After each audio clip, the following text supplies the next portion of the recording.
New York, and on the new Hot 97 app. Ebro in the morning on Hot 97. Ebro in the morning. The beautiful Laura Stiles. Rosenberg, Peter Berg, no Rosen. That's right. Yes, That's right. yes. Welcome, Peter. I don't even know what all that means, but that's good. I'm excited, because oftentimes, we know another Rosenberg. Yeah. Right? But I don't have Peter in it. But there's no Peter, and he gets confused with him. Then they said Peter Berg was coming, and I was like, wow.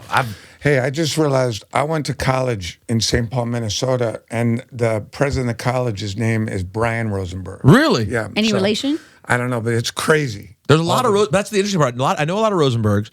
Don't hear Berg every day. I know a lot of Rosens. A lot of Rosens, a lot of Rosenbergs, a lot of Rosenbaums, a lot of Rosenstein. but not just the Berg. I think I was a Von Berg originally, and somebody dropped that. They were not having it. Berg usually was something else. Right. And do you know what Berg means? No. You don't know what Berg means? That's terrible, no. It means mountain. Mountain or rock. Like if rock. Yes, I did know that. Strong, That's right. it's a very strong ice name. mountain. So you're a Rosy Rock? Means you're strong. Oh, thank you very much, Pete. Rosen. I appreciate Rosen that. Rock. And by the Strong way, of character. and Pete, you have a brand new movie. Mile 22. That's right. With my WWE colleague, dare I say, barely a colleague, but Ronda Rousey. Are you a wrestler?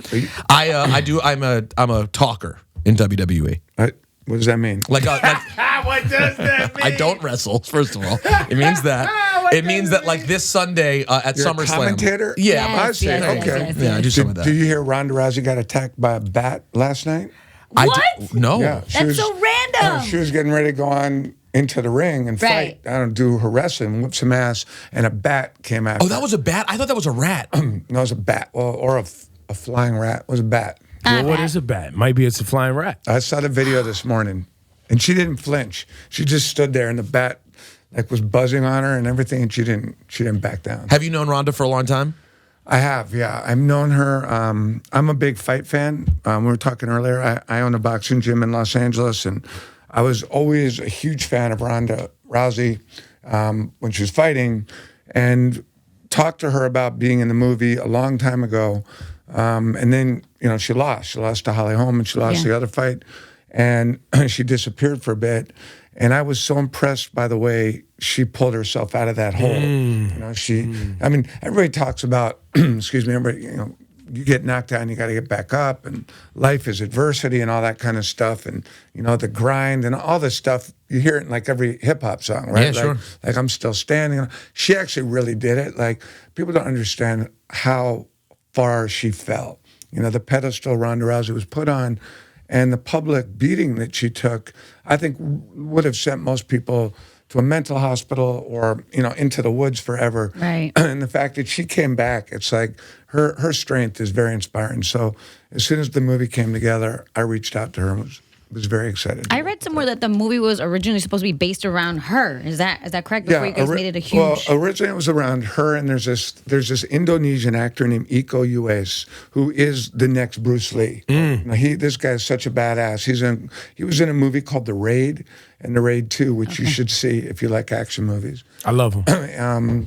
He's just like an artist and an incredible fighter, and he kind of elevates it to something just beyond fighting. It's beauty, it's art.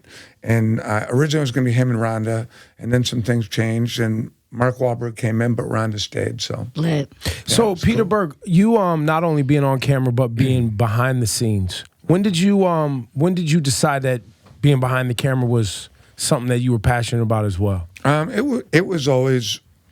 I always loved, like when I was in school, I loved writing and directing movies and stuff. And the thing I would find about when I started acting is I would just get bored, frankly. I would acting is, for anyone that's ever been on a movie set, it's not the most dynamic, experience in the world. You might spend 14 hours as an actor waiting for your 8 minutes of actual acting, And I remember I was making a movie called Copland, where Sly Stallone.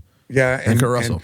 Method Man threw me off a building. We had a fight to the death, and that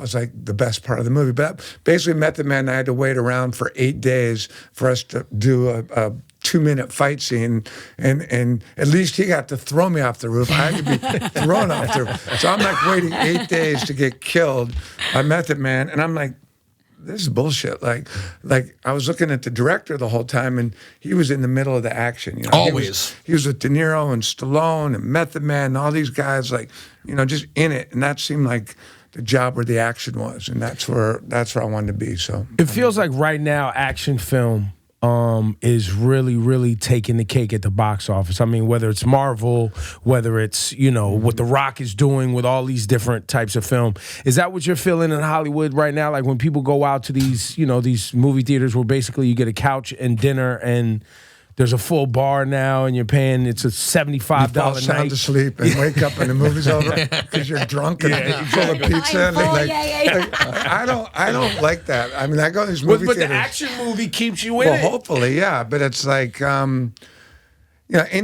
movie that keeps you in it keeps you in it. So I don't think there's a rule. Like if an action movie sucks, it's not going to keep you in it. If an action movie can literally get your heart pounding and your adrenaline going, and it's a kind of movie where you don't take a breath, you just stay with it, it works. And, like one of the things I really like about Mile 22 is it's really an action movie. It's 90 minutes of just like it starts and it doesn't stop. And that was always kind of the goal of it, not to kind of meander down kind of slow alleys of, a lot of deep character work and that kind of a thing. It was meant to just kind of rock you, grab you by the neck. That's why we threw a little Migos in there to keep things moving. Yeah, new unreleased Migos records. Really? Yeah, called "Is You Ready?" Yeah, really good song, and it's just meant to be the kind of movie that grabs you and you don't mess around. You don't even think about ordering a pizza, ordering a glass of wine, or putting your seat all the way back. You sit up. You're on the edge of your seat. Yeah, hopefully. That's what I don't like about some of these new theaters is exactly like we were always taught in movies, like as you're directing a movie, I want you on the edge of your seat. I want you sitting up. I don't want you spending 8 minutes. Like nothing bugs me. Like I go to those movie theaters and I hear something like, "What kind of wine do you have?" Is the Cabernet, is it California? I'm like, shut up. I get the best tequila. They give you the blanket. They want you to go to sleep. What kind of tequila do you have? Oh, like, no, man. Just like eat your popcorn, sit up, and shut up and watch the movie. I can't stand it. That's really funny. Ordering margarita pizza and all this. No good movie is complete without a good margarita pizza. Let me tell you, if you direct a movie, like, I don't care what, it's hard. You put you work 14-hour days, the crew works, 6-day weeks. You put your life into that, right? And when you sit there and you watch someone spending 20 minutes ordering a pizza in the middle of your movie, they're missing all this stuff. I mean, yes. And by the way, some of the servers are loud as shit, bro. They'll be behind you like, yes. And they're trying the full conversation about the menu, everything, the movie's playing. No, that's too far. No, now, it's too much. You directed The Rock at the very beginning. Yeah, in the rundown. In the rundown.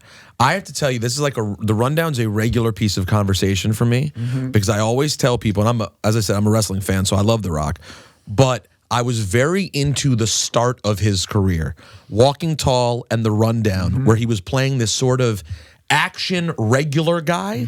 I really, really enjoyed. I kind of wish he'd get back to that sometimes instead of the huge monster action movie. Yeah. But what was he like as a talent that early transitioning into film? I mean, he's always been, he's another one I put in that kind of Ronda Rousey category of just drive and hustle. And he talks about his $7 Productions and how when he started and was wrestling and growing up with his mom and his grandmother, he had $7 in his pocket, and he's always I've known him since the rundown, and I still know him today, and he's the same humble, hardworking, really ambitious guy, determined to just keep building. And, I think, these movies are getting bigger and bigger and bigger. And I never know what he's fighting now. Like, he's fighting a apartment building, one movie. Like, I just watched Rampage on the plane. I loved it. Really? I actually really enjoyed it. Yeah. Where he's... Who was he fighting? What's he fighting in that? Is it a gorilla? No, his buddy is the gorilla, which is this albino gorilla. That's and, right. Okay. and then there's a giant alligator. Okay. There's and what was the other one? An alligator and a wolf. A wolf that morphed into some flying wolf thing because of some scientists. But it's good, shit. right? And it's impossible not to like him. And like I remember when we were writing the rundown, we'd sit there and be like, all right, we got The Rock as our, he's got to fight something. Well, what's a good fight for The Rock? Because it's not like The Rock goes into a bar and gets in a fight. It's got to be, so like the first fight in the rundown was, well, okay, he's got to go to a bar and get the Super Bowl ring from a quarterback. Was this when he throws the turntable? Yeah. And he threw a Techniques 1200. I mean, What's wrong with you? How dare you? He did. That was a good bit. That was really, because as a DJ, you're like, that's a heavy ass turntable. I know. Well, it's just good to hit someone in the face with a turntable. But the idea that, so we came up with things like, all right, he's got it. The Super Bowl, the quarterback of Super Bowl owes money on gambling and he's not paying it. So they send The Rock, who's a bounty hunter or whatever, collection guy. He's like, bro, I need the ring. And the quarterback's like, get out of here. And the quarterback's got his O-line with him. So the O-line comes, so Dwayne's got to go. And it's Dwayne's favorite team. So he's like, he doesn't want to hurt them because he wants them to have a good season next year. So he's trying to be reasonable, but it just doesn't go that. And he's a former linebacker, so going out of O-line, getting a quarterback. But you have to, with Dwayne Johnson, pick unusual, like you've got to have him fight a building or have him fight a giant alligator. Wolf, you don't even know. But yeah, and I do know what you mean. Like there's a difference between, there's something really charming when he does the more reality-based films, but it's his world, man. He can do whatever he wants. That's exactly right. So going from The Rock to working with Rihanna, right? Which I think in the movie she had a bit part, like it wasn't Battleship. Yeah. How was that? It was great, and I've been working with her for the last 3 years. We're doing a documentary together. Really? And so I was joking that I've gotten. I spent a lot of time in recording studios in that world, and I think it's 10 o'clock now. I've never seen a recording in the hip hop world. I've never seen a studio open at this time of day. I've never experienced hours the way that team goes. What kind of hours does Rihanna live? Is just everything's overnight? She's another one with a work ethic like I've never seen. There are people that I know, Dwayne Johnson, Rihanna, Mark Wahlberg. These people just never stop. Mark Wahlberg is on his Instagram account at 2 in the morning at the gym. I know. He's working out 2 a days. I mean, he probably works the hardest of all of them. I mean, he's his whole thing now is like he's working out at 3, he's playing golf at 5, he's doing cryo and ice chambers at noon. He takes an hour nap. He does a second workout. He drinks his protein shake and he goes to bed every day. What is he preparing for? What role? Is he trying to go back? Is he trying to play in the league? What are we doing? It is much more complex and a role. He's like people preparing for a great life battle. He just doesn't want to stop. And I think he wants to challenge himself and shock his system and push his self-discipline and just have this attitude that nobody works harder than me, and it's like, it's kind of a secret lifestyle I see that's prevalent. I mean, you see Dwayne Johnson, there's no secret. Because Dwayne's a psychotic he's too. He's in the gym at the, I can't remember what he calls it, the jungle, concrete jungle? Concrete jungle or something, yeah. Or cement jungle, I forget what he said. These are people who, both Dwayne and Mark grew up, Mark was in jail when he was coming up in Boston. He grew up it's amazing that he's not dead now or in prison. I mean, he easily could have gone that road. And somehow he went another road and he saw the benefit of hard work and of, making the right decisions. So he just keeps going further into that. And I think that he'll do like what he's doing now, which is like a 4-month, calls it the 4 a.m. club, where he's up at 3 and training at 4, just to remind himself, almost like a fighter going into a training camp before a fight. Or, look at the NFL camps now. Just come together, work your ass off, sacrifice, and stay hungry. Do you you have the gym, you're a fight fan, Wild Card West, yeah. Wild Card West. because that idea of, as obviously as people who make nowhere near as much money as Mark Wahlberg and The Rock, these people have achieved so much. And you're around a lot of fighters who also have achieved things, and some who are still, you said you managed some fighters too before we started. Is that something where people are continually looking for that next fight, that next battle, that next boxing? In life, and these people who have achieved so much? I think so. I mean, look, I know a lot of really lazy people who are very happy. They like don't do much. They sleep till 9:30, 10. And they go to the gym or take a yoga class or do and then Sounds amazing what you just said. They're happy like that. Yeah, and they're very happy. Yeah. Like I'm crazy. I get up, at 5 in the morning, and all I do is work. And You wake up at 5 every day to work? pretty much, yeah. And what's the work you do at 5 in the morning?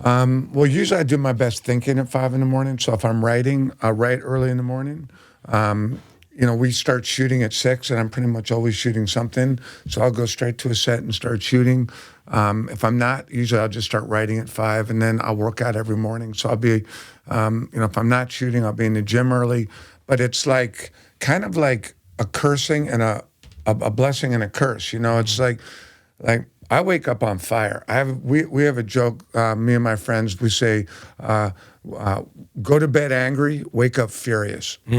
Go to bed angry, wake up furious. That's how we kind of live our lives. We're like just going all the time. And sometimes I wish I didn't have that. I was going to say, is that, because when I watch The Rock, sometimes my thought is like, take a nap, bro. It's filled with so much love and admiration, but I'm like, what's wrong with you, But man? yeah, because we always talk about part of having a healthy lifestyle is also recuperating and resting Recovering. and sleeping and recovery. Yeah, all that. Well, yeah. Where See, does that fit into your life? I look at The Rock and the joy of waking up and doing exactly what you want to do, like with your life, like being in control of your life, would have me. I don't know about going to sleep angry because I like going to sleep happy, especially after a happy ending. But that's you know what I mean? That's a different thing. But I do wake up I like waking up on the edge. I like waking up, jumping out of bed and getting after it. I do like that. So when I say go to bed angry, it's a metaphor. I just mean stay sharp. Stay hungry, stay sharp, stay focused, stay in the game, and that's, I'm sure Dwayne chills. He does chill. He doesn't post that. You can't live in that state of constant charge and attack and work. But I think, for certain people, they require less downtime. And they're not capable of absorbing too much downtime. They get restless, and they've just got, and who knows what it is, brain chemistry, something, like I see it with Rihanna. That girl just doesn't want to stop. She's full of passion and creative, hunger, and it just keeps coming out of her. But can you imagine literally every thought or creative idea that you have is a go? You can make it happen if you want to. You know what I mean? Like, that's the world that we're talking about. We're talking about individuals that literally can go, yo, make it happen. I want to do this. Right. And they can go. That's right. And then I find that like people that have that ability often can be the most self-critical and the most cautious, and because if you're Rihanna or you're Dwayne Johnson or you're Mark Wahlberg, you say, okay, I'm going to make this movie. Well, it really happens. That movie gets made, so you better really think about it. I'm going to sing this song. I'm going to put this video out. I'm going to whatever it is. There are other people involved here too. There's jobs. There's effort. There's all these things once you decide to do that. Yeah, and then there's the pressure of keeping it going. Which I think all of these very talented people feel that. Dwayne knows that on his back are thousands of people every time he makes a movie. He's got a whole empire that's riding on him. Rihanna's got a whole company, Rock Nation. Multiple companies. Now multiple companies. Makeup thing is crazy. Every decision, you're constantly going, but you're constantly aware that, like, wow, I want to keep this fire. I want to keep the bonfire burning. And it requires constant, food. But if you put the wrong food in there, you might have a problem. Right, and the pressure of hitting a home run each and every time. Every time, it's a lot of pressure out there. That's why sometimes I think it might be nice just to take a nap and go to class. Do you care about the accolades and the awards, or is it all about, because you have the Emmy Awards, right? Are you a big I really don't. You know, I'm about the work, you know, and I've been fortunate to have been able to experience what it really feels like to go into a creative flow and write and direct. And I love sitting in a movie theater and watching an audience react and engage in my film. And that's where the real satisfaction is. You know, obviously it always feels good to have someone come up and say, hey, good job, or I love this, or wow, here's an award. The idea of awards in movies and music has always been a little weird to me. Like, you know, okay, if we're boxing and you knock me out, you won. That's pretty clear. That's the award, yeah. That's the award. I mean, okay, but a movie or a song or a play or a poem or a painting, it's like, oh, you're the best. It's hard for me to get my head around. The beauty's in the eye of the beholder. How weird was it? Perspective. Yeah.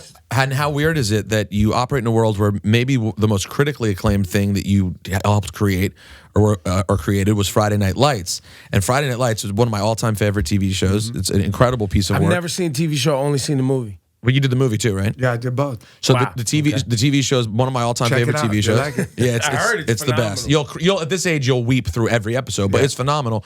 But at the same time, that was a show that got canned by NBC and then had to get brought back. And so, like, it's very odd that even the thing that people probably come to you the most and are so emotionally affected by still had a time when people were like, I don't know if we want struggled. this. I mean, we struggled. I mean, and that's where you kind of develop an attitude of like, you can only control so much. So you might as well just focus on doing the best you can because you have no idea what the outcome is. So, like, Friday Night Lights, you know, I really loved that show. That was a deeply satisfying experience, but the network didn't know what to do with it. It struggled, it floundered, it almost died, but then it eventually found a home. And it was actually the first show, it was on DirecTV, saved it. And it was the first one of these shows that wasn't airing on network. Now you see it all the time, right? Yeah, But, I didn't even think about that. That's true. and it slowly survived, and then it started to grow, and now it's become, you know, very popular. And I could go anywhere in the world. And like, I remember the first time I went to Hong Kong and I was checking into the hotel, and the two Chinese guys that took my bags and checked me in were like, we love Friday Night Lights. And I'm like, you look in China? I'm like, do you know anything about football? They're like, no, but we love the show. That's amazing. So it's like, I never would have expected that. I thought the show was going to die when NBC canceled it, but it didn't. And, you know, that's where the satisfaction really comes in for me. So Is it you know, in the current state of our world right now, you're a very outspoken person, right? And you know, you've always spoke your mind. I saw some backlash, but you clarified it. We don't have to get into the specifics today. But there's been a lot.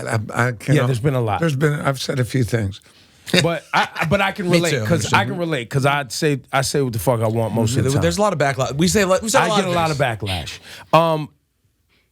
Are the current state of things, the wussification of America, as I call it, is that a frustration for you today?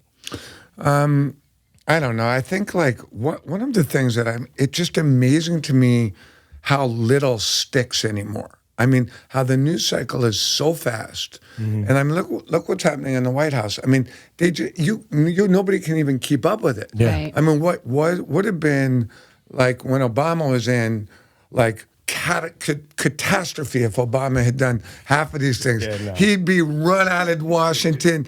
God knows where he'd be today. Like, you just can't keep up with it. Yeah. I mean, can you imagine if the tape of Obama came out saying grab women by the, you know, it would be the end of the free world, Yes. right? And now, and I don't even think this is just some of it is just Trump's come in at a time when things are moving so fast, and cell phones and social media, you just can't keep up with it.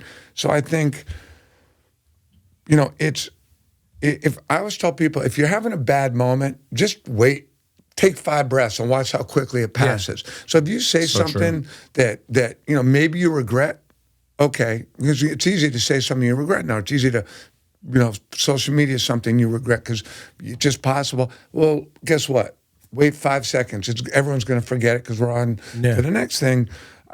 So I think that's one interesting thing about, like, just, you know, the way we're all we don't have the ability to process things anymore. You could say the most shocking thing right now, the most racially charged, and maybe for 24 hours you'd be in a news cycle, and then somebody else would do something more shocking. So nothing really sticks, and people can almost do and say anything they want. But I do think that we've lost our ability to talk about certain issues. Try having a reasonable conversation about gun control with someone who doesn't share your opinion, or homosexuality, or abortion, or Trump. Everything is so polarized that it's hard to find, and I think the tragedy in it is like, most people I know are pretty reasonable. Like, I have a lot of Republican friends, a lot of Democratic friends.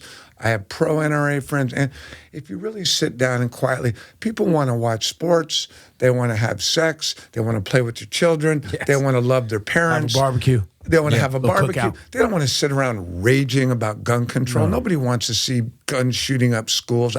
Nobody. But we're so polarized about, what side are you on? Okay, you're the enemy. I have nothing to say to you other than this. I think some of it has existed for a long time, but it was quelled by, you brought up Obama, it was quelled by leadership that was calming. Yeah. Right? The leadership itself, the way he went about running his campaign, his office, the whole thing was about hope. We have leadership right now that's not leading in that manner. I would even go as far as saying it's not just the leadership, but the problem is with social media, every voice is given credence, which sounds like a great thing, but isn't always. No. You take, for example, that's not new, guys. No. Well, but now it's yes, amplified. It is. Yeah, this is new. It was there under Obama. When I say new, it was there under Obama. Yeah, but things were still bad then in terms of, for example, but the president wasn't the one doing the trolling. Well, that's a different level to what his point is, though, about being able to have conversation. Right. What Peter said a couple years ago that got him in hot water about Caitlyn Jenner. That stuff, you hear something like that now, and I honestly, I blame people on our side. I blame the left for this. We eat each other alive based on semantics. So if you hear someone say one thing, even if you agree with the overall point, because a lot of people felt Caitlyn Jenner did not deserve that award at the ESPYs. Well, in the whole thing with me and Caitlyn Jenner, who I've come to know pretty well,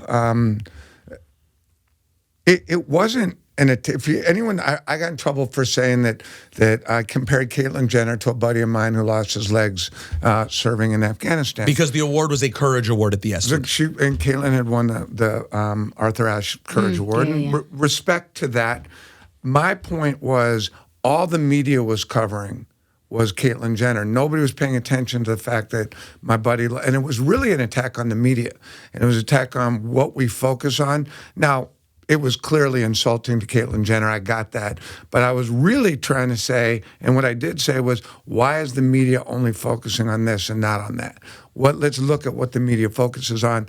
And I was attacked, and that attack lasted for about 48 hours, and then 30 other people said things and it's just the amount of attacking that goes on. It is relentless. And I think you're right that this is not the right president to be handling this moment in social media, but I think it has grown. The intensity of social media has grown since Obama, and things might be different if Obama was in the White House now. I don't know. Well, he didn't prioritize Twitter. I mean, Donald Trump reinvigorated Twitter completely. That's true. So just that alone. And by the way, yes, it's not to say that the way that you verbalize things were the right way, but there are conversations we can have as opposed to freaking out and shouting people down. That's all.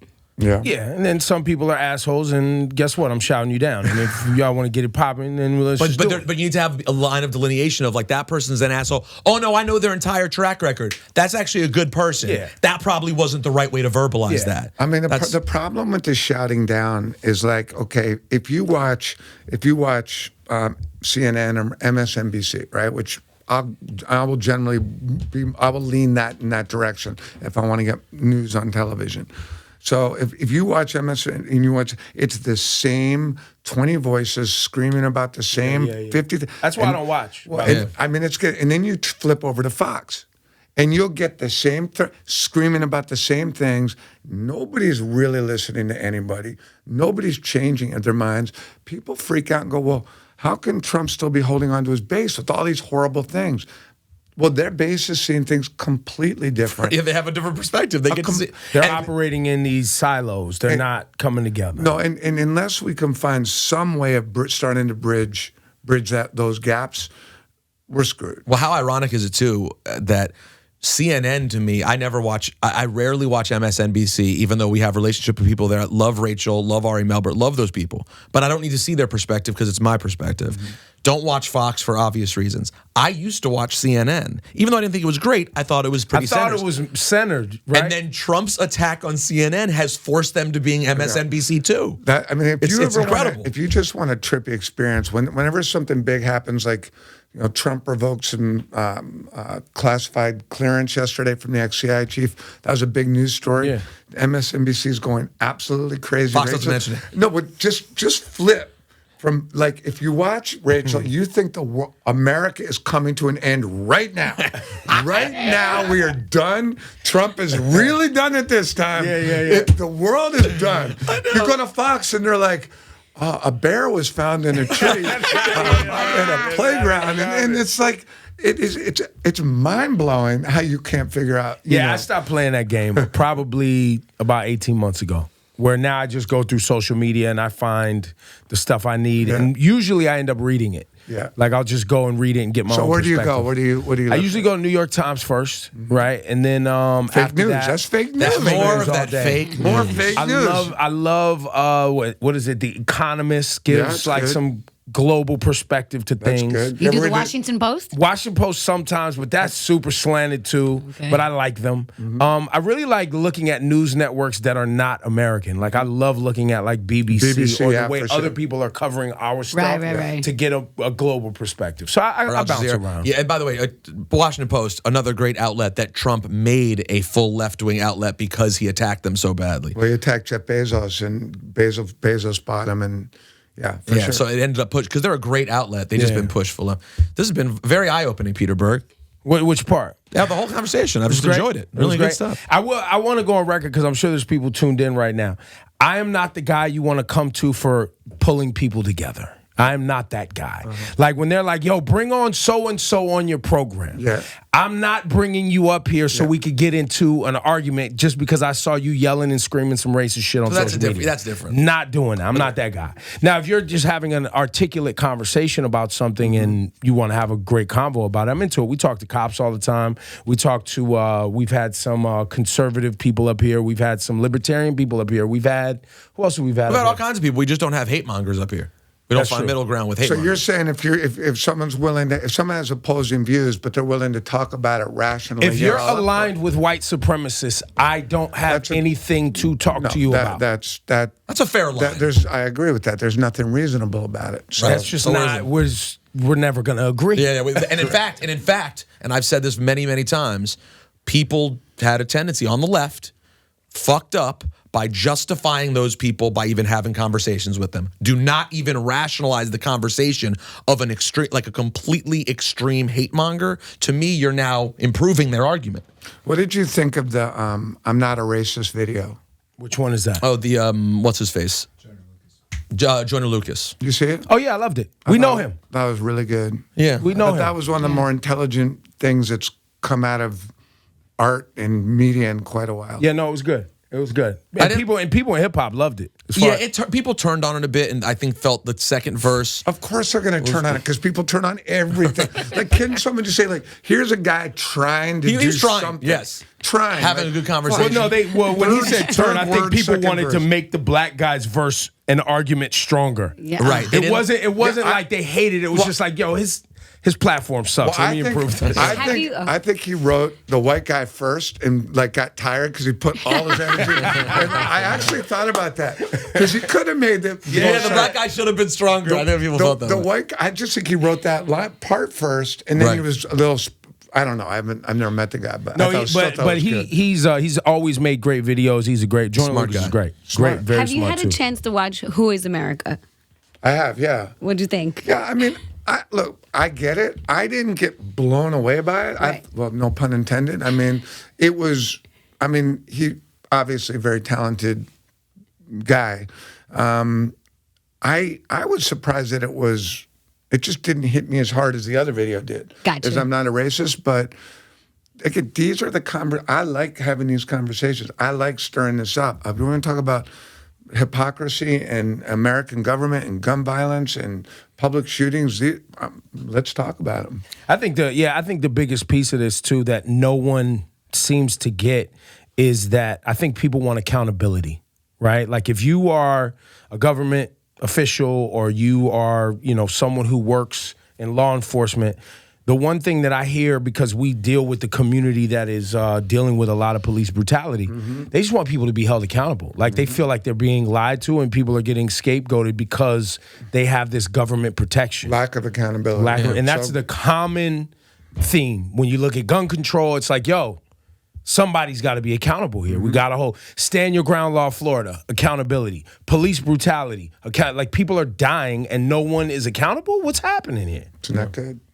Peter Berg, it was a pleasure. Thank you, man. You guys are Thank you. intense, man. Appreciate it. Good luck. Hey, come back anytime. Mile 22 is out. Yeah. Mark Wahlberg, it's out Friday. Go check it out.